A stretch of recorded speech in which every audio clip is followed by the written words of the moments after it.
20 তারিখে 26শে মার্চ আমাদের ইমার্জেন্সির মধ্যে কে বা কাহারা এনে দিয়ে গেছে একটা অজ্ঞাত মহিলা। পরে আমাদের ওখান থেকে প্রাথমিক ট্রিটমেন্ট দিয়ে উপরে পাঠায়।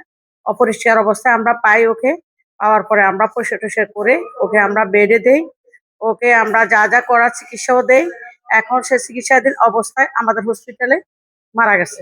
এখন মারা যাওয়ার পরে আমরা তারপরও আমরা আমাদের কর্তৃপক্ষ মিলে সবাই মিলে আমরা চেষ্টা করতেছি। এর অভিভাবক কোনো পাওয়া যায় নাই।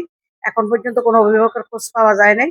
যদি আপনারা নিউজের মাধ্যমে কোনো অভিভাবক পেয়ে থাকেন তাহলে আমাদের উপজেলা স্বাস্থ্য কমপ্লেক্সে পাঠিয়ে দিবেন। আর না হয় আমাদের লাকসাম থানায় যোগাযোগ করবেন। এখন যদি ওর গার্ডিয়ান এই নির্দিষ্ট টাইমের মধ্যে আমাদের সাথে যোগাযোগ না করে, তাহলে আমরা সরকারিভাবে মানে রাষ্ট্রীয়ভাবে যেভাবে তার লাশটা দাফন করার দরকার আমরা ওইভাবে করার চেষ্টা করব।